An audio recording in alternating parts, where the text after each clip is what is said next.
Hello, and welcome to another episode of the Healthcare Executive Insights podcast.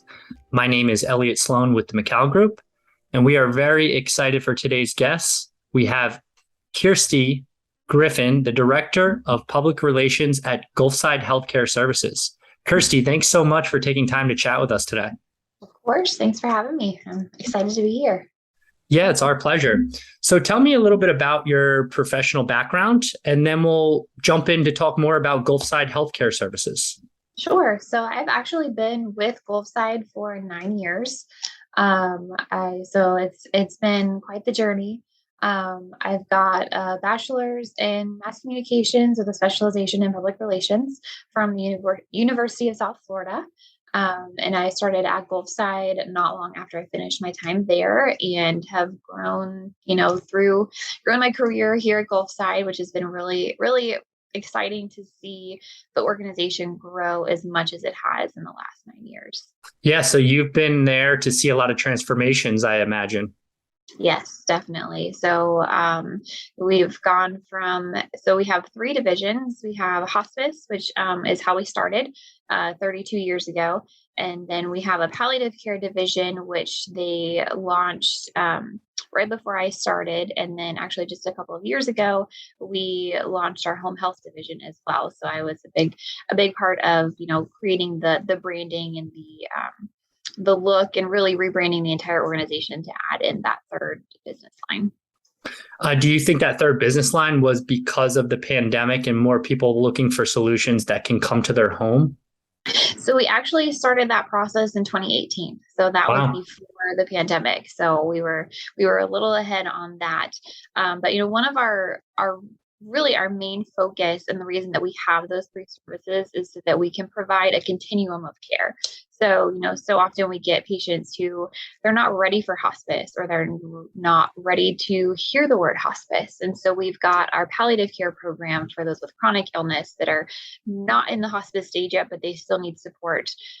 So they can, join our palliative care team. And then if they decline to the point of needing hospice, then they're already in our system. They're already in our databases. We can just easily transfer them over to hospice. And the same with the home health side. So the home health side is really more focused on rehab and skilled nursing.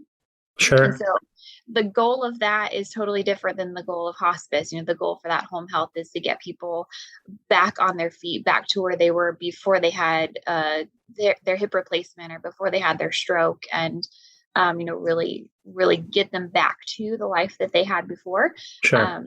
But they're on our services, they're getting care, they're getting familiar with Gulfside. And then later on down the road, if they need those other palliative or hospice services, then they're already familiar with us and they're already part of the Gulfside family. Sure, that makes sense. They're much more comfortable when they are going through those different chapters of care that is needed. Exactly. So we're here for every step of the way. So tell me a little bit about the size of the organization and where you guys are helping patients. So we're based out of Pasco County in Florida, which is just north of Tampa Bay. So we provide hospice care in that one county because Florida is a certificate of need state. So you have to have a license to practice in each county. So Sure. Right now for hospice, we're only in the one county, but then we also do palliative care in a couple of surrounding counties. And then the home health is in Pasco and Pinellas County, which is a big area. Sure. Yeah. We know that Florida has a lot of seniors and a lot of families and patients that need your services. Tell me what has been your most successful strategies for growing the practice and growing the business to attract and convert new patients. Yeah, so we really try and focus on the inbound methodology and focus on those strategies that align with that, because it's a hard subject to talk about. It really, people don't want to talk about hospice. They don't want to hear about hospice until it gets to the point that they need it, until someone, a doctor suggested, a friend or a neighbor, and then they start the research process. And so that's when they come across Gulfside, is because, we really try and be very, very educational in the things that we put out. We really try and be the thought leader and providing resources for people, just, because it's a really hard process for patients and for families. And so we try to give them as much information as possible so that they know what's coming. They know what the process looks like. They know what the healthcare team can do for them. They understand the social work side of it, because it's really more about it's about more than just the healthcare that's provided. We have an interdisciplinary approach where we look at the whole person. We have social workers, we have chaplains, we have volunteers who will just come and sit with a patient just to talk to them, because sometimes they just need somebody to talk to. It's there's so many different aspects that go into hospice care that people don't realize until they start doing that research. So that's really been our biggest strategy, is just providing that information and easing some of those fears and dispelling a lot of the myths that are out there about hospice. Understood. Yeah, I can imagine it's never an easy conversation to have when your loved one or someone in your family does need this level of healthcare. So it sounds like your audience, correct me if I'm mistaken, is really the caregivers in the family, not necessarily the patient themselves. Doing research on, where they should be going when they're at this level of needs. You're really catering toward maybe the children of the parents or the brothers and sisters of the individual that are going to ultimately be making the decision. Is that accurate? Exactly. Yeah. We do have a lot of people who come to us looking for care for themselves, but we have found for the most part, it's the adult daughter of, grandpa who who really, his doctors is saying he needs some help, and so she's doing the research. Or the adult child, the brother, the sister, like you said, the spouse, that's like the spouse that's getting to the point that they say, I can't do this anymore on my own, I need help.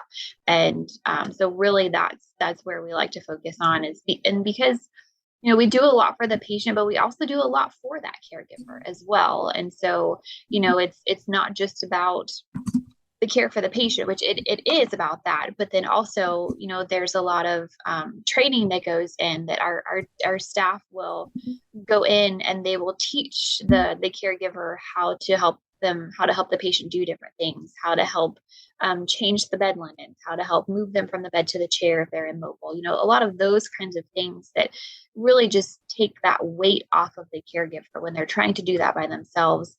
It's so hard to do. But the support that the team gives that comes in really makes a difference. And so that is definitely our primary target audience is the caregiver.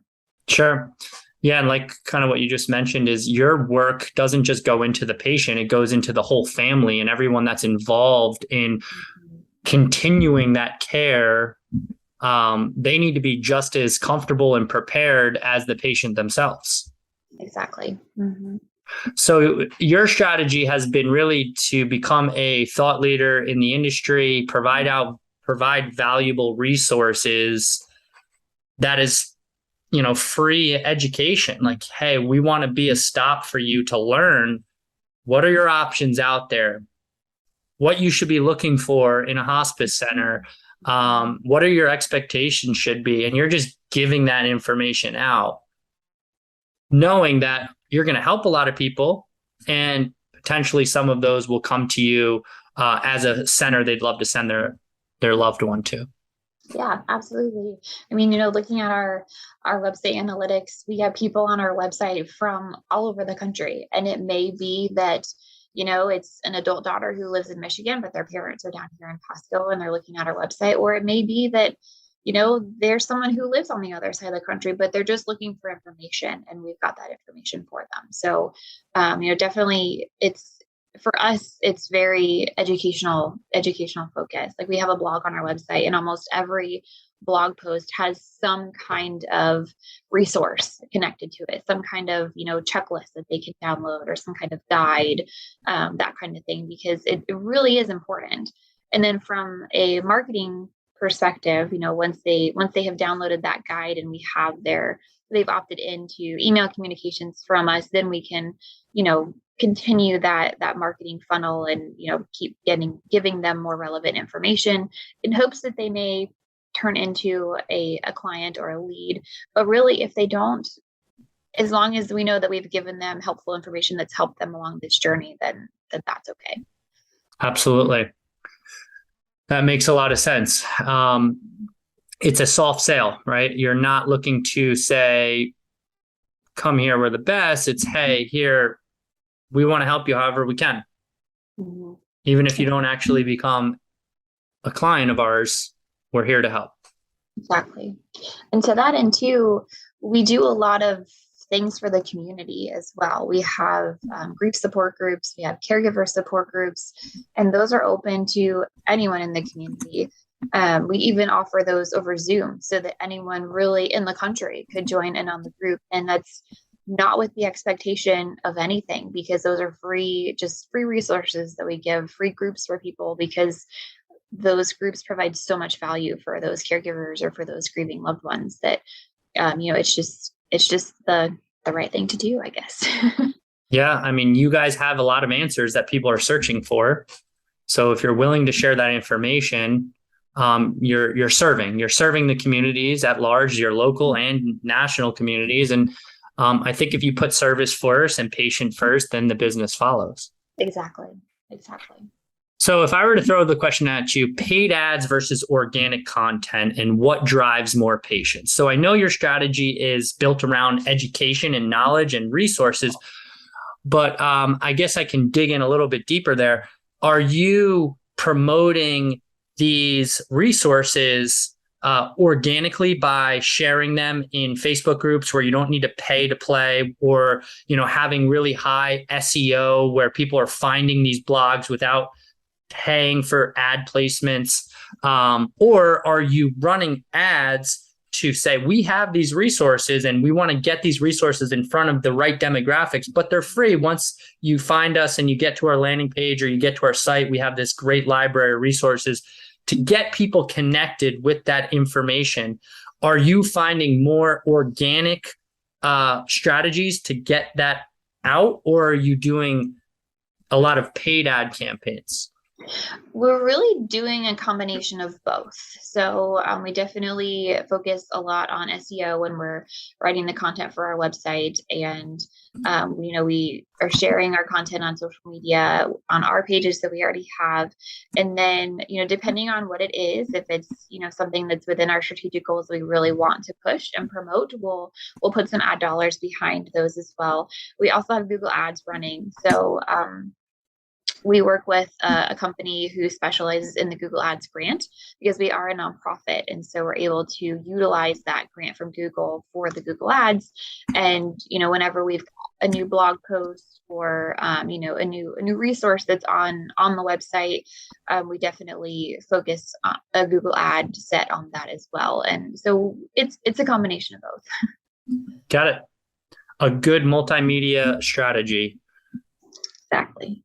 Do you have any thoughts on, if you were to carve out a budget for doing paid ad campaigns and you had to choose search or social media, what you think has been more fruitful for you? Social media.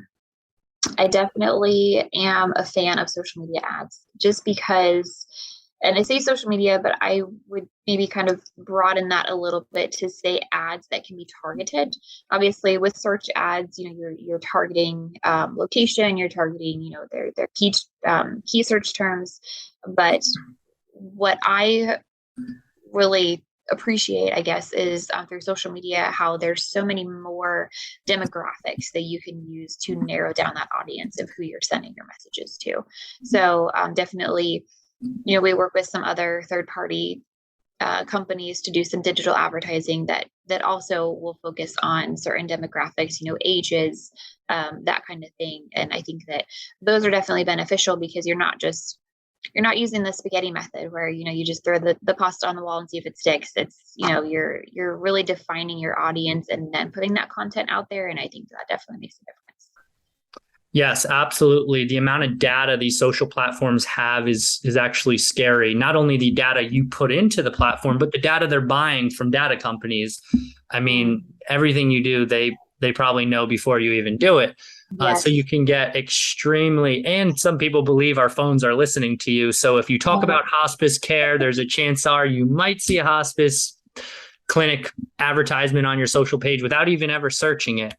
So, it's very intriguing with what type of reach these social platforms have.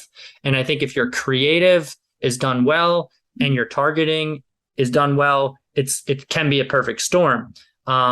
But I guess the conversation we have with clients a lot is just setting expectations, which is if someone goes to search and is searching for hospice care or palliative care, they've already made a decision in their mind that they need to find a provider or a program or a clinic that is going to be able to provide them with the services they need. And they're going to start looking in their local area and start their research process. So, there's a intent there. Whereas if you're running ads on social media platforms, you're creating a very tailored message for a very specific audience, and you're promoting that content to these target audiences. But they didn't go to Facebook, they didn't go to Instagram, they didn't go to TikTok to find a provider that day. Right. So they're going to the social platform to check out what's happening with their friends and family and look at fun videos and photos. But then they see this ad for Gulfside Hospice services, and they say, wow, actually my aunt is needing hospice or home health aid or whatever it may be. With the right messaging and the right creative, maybe it stands out on their newsfeed and they engage with the content and get driven to your landing page where they can learn more. But I always have to remind my clients that the intent is lower. They were not in the research process for a provider. We caught them at the right place at the right time, and now they're interested, but there's just a lower intent than someone who might have found you through Google. Would you agree or disagree that you're going to pay more for inquiries and leads on search, whereas you might get more volume on social media ads, but there's a less intent? So your expectations for what should convert, if you have 100 leads from Facebook versus 100 leads from Google, you would expect a little bit of a higher conversion rate on the search ads versus the social media ads. Right. Yeah, I would agree with that. It's definitely like you said, it's the intent is there. It's a higher qualified lead when they're coming from the Google search, because that's what they're looking for. Whereas on social media, and we talked about, our audience being caregivers. We also have several other audiences too. And so our social media there's such a big variety of things that we push, so we're a nonprofit, so we do a lot of fundraising. We have a lot of events. So we are definitely promoting our events on social media a lot. We're always looking for volunteers. And so we're posting in different community groups about volunteers and those kinds of things. And so I would say the more care focused it's a part of the social media strategies that we use, but the social media also encompasses all of those other things, and so it's not just care focused. If that helps. But I do agree that people who they see that link on Google and they think, okay, this is somebody in my community, this is the type of care that I'm looking for, and they go to your website there, then there might be a bit of a higher quality lead versus somebody who's on Facebook, who's maybe not necessarily looking for that. But in the end, getting them to our website and getting them to download a piece of content or reach out to our team is what it's all about. Sure. Get them into the funnel however you can and get them the information they need. Yeah. How about your focus on generating success stories and reviews? How important has that been for you guys?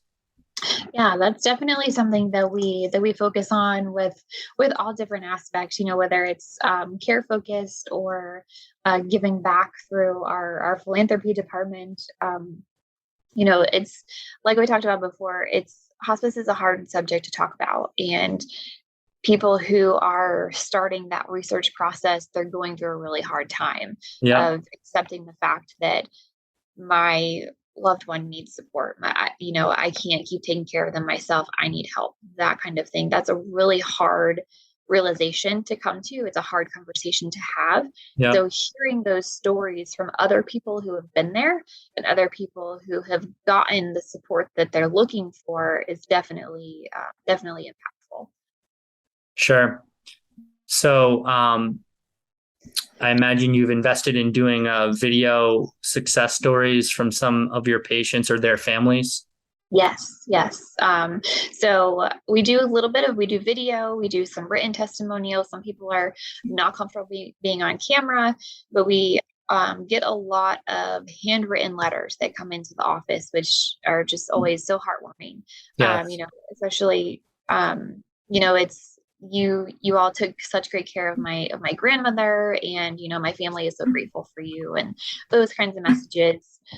So we're able to kind of do a mix of both of, some still graphics with some of those testimonials, incorporating some of that copy on our website, but then also we've gotten some other volunteers who are willing to be on video because they're so passionate about and grateful for the support and the care that their loved one received at Gulfside. So we do have some really powerful videos. And actually, just last month we filmed, I think, 7 or 8 new videos with different clients. So we're in the process of editing those and working out the strategies of how we're going to incorporate those videos into some of the other things that we're doing. But we talked with the husband of a patient who his wife received care for several months, and then he also after she passed away was really struggling with grief, and so he went onto our bereavement services program, got it. and so he's been in our bereavement group for a long time. And so we talked about both aspects, the caregiving side and the care that was given to his wife, but then also the support and the help that he's found through the bereavement support group. And we have a community partners program. So local businesses in the community that become annual donors, because a lot of times it's because they have a hospice story of their own. And so we've talked a lot with them about, just how being a business partner with Gulfside has made a difference in their company, and why they do it, those kinds of things. So there's really so many different aspects of testimonials that we Sure. gathered. So many different perspectives of stories that you want to help tell. Exactly. And it's great when you invest in creating this video content and capturing all these stories. I'm sure you're super excited because there's so much you can do with this content. You can stretch it far. You can use, long form edits. You can cut it down to 15, 30, 60-second spots, size for mobile, size for wide, regular format, for all the different platforms. But now you have a library of content that's recently been done to lean on. Yeah, definitely. There's we try and kind of film in batches, and then we sit down and say, okay, this, we have an idea going into it of, we've got this campaign coming up or that campaign coming up. And so it'd be really good to get, somebody talking about this and somebody talking about that.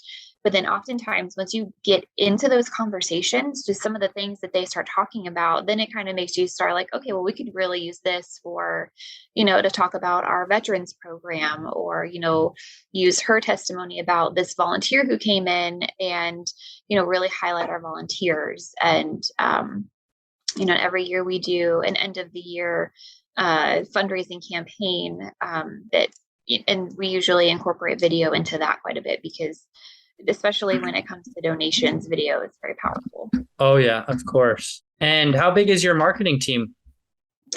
Right now, I am a team of two. Okay. So you're wearing a lot of hats. Yes, I am. I've got myself, and I have a digital marketing coordinator, and she's fantastic. So, and looking to add a third person later this fall. Okay. But yeah, between the two of us, we both wear a lot of hats. Well, I need to thank you again for taking time for this podcast interview because I know you're extremely busy. So thank you. Yeah, well, thank you very much for having me. This was great chatting with you. Let's end with this question for you.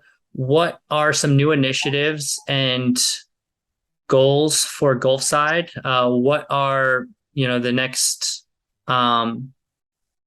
big initiatives that you're working on for year 2023 and on? That's a hard question. So, I think we touched on automations. That's definitely been a big focus and something that my team and I are working on developing and building out even more. So, getting even more specific down to those different funnels with the different content that we have on our website, and really kind of, figuring out how we can best serve our families and our patients. And so my goal really is to work with some of our different departments. So, like right now we have our bereavement team. They're doing a great job at doing, virtual groups and contacting their group members and those kinds of things. So working with them to really build out, maybe a monthly newsletter with some grief resources that can go to their grief clients, and, adding more of that automation into places where it's not yet.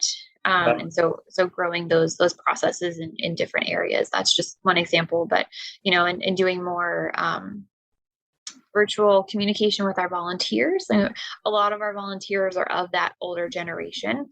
And so, email is not always the best way to reach them. So kind of figuring out some different ways that we can communicate with them, while utilizing some of the technology that we have. Sure. And just share with me a little bit about a lot of the events or programs that you have volunteers helping with. Sure. Yeah, we have volunteers who do everything basically.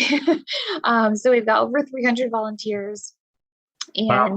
We have some who are patient care volunteers. So they'll actually go and sit with the patient. They'll, pick up things for patients. They'll go and provide respite care so that the caregiver can go to a doctor's appointment or go grocery shopping or, run errands that they need to do.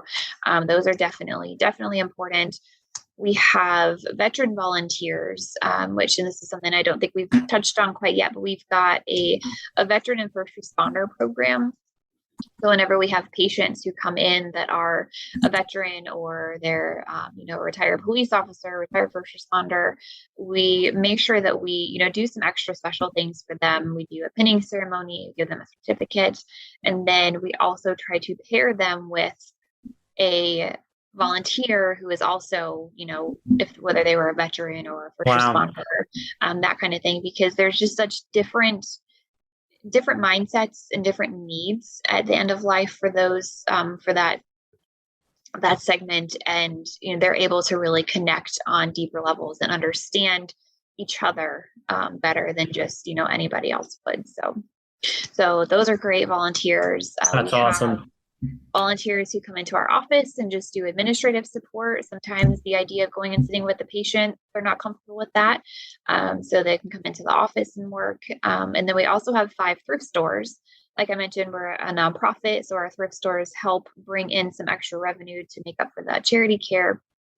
And so we have almost all of the positions, saying quote positions at the thrift stores are filled by volunteers. Wow. So they run all 5 of those stores and, accept the donations at the back door and sort through things and price clothing and, put it all out on the shelves and helps customers, that kind of stuff. So, so we've got a lot of volunteers. Yeah, thank you for sharing that. And that really speaks to the work that you're doing, that you have 300 plus volunteers that just say, how can we help? We love your mission and we want to be a part of it and we want to donate our time. I mean, that is just awesome to hear. Yeah. And a lot of them are caregivers. They had a loved one on our service, and we're so grateful for the care that was provided that they decided they want to do something to help. They want to give back however they can, and so that's the way that they find to give back. Wow. Well, you guys are honestly, serving the communities very well from what it sounds like in the parts of Florida that you guys operate. So cheers to you and your team and all of your volunteers. I could see why families want to bring their loved ones to Gulfside when they are at these later years of life. And I, know from experience, it's an extremely challenging time of life when you're the ones trying to make decisions for your loved one. So I also wanted to just give you, kudos to providing so many resources to families that are in these difficult situations. It's a bit taboo and it's extremely challenging to talk about, when is the right time to get your loved one this level of care. Everyone wants to be optimistic, but the reality is time is the only thing that we can't buy. And for an organization like you to be there when people are navigating this, it's so important that they know what their options are and, what's available to them and what to expect. So thank you for sharing all these insights and your marketing strategies. I know our audience will be able to get a lot of great takeaways from this conversation. Thank you. Thank you for inviting me on. This has definitely been I enjoy what I do. And a lot of people, when they hear I work for Hospice, they think, oh, that sounds so hard, but it's, this side of it, it's sharing the stories and getting to tell people about, all the great things that are happening. And it's just, I enjoy what I do. So thank you for having me come on and talk about it. So Kirsty, it was our pleasure. Thanks again. We will look to follow up with you in a few months or sometime next year so we can learn all the new things that are happening over at Gulfside. That sounds great. Thank you. Wonderful. Have an awesome day. Thanks. You too. Bye.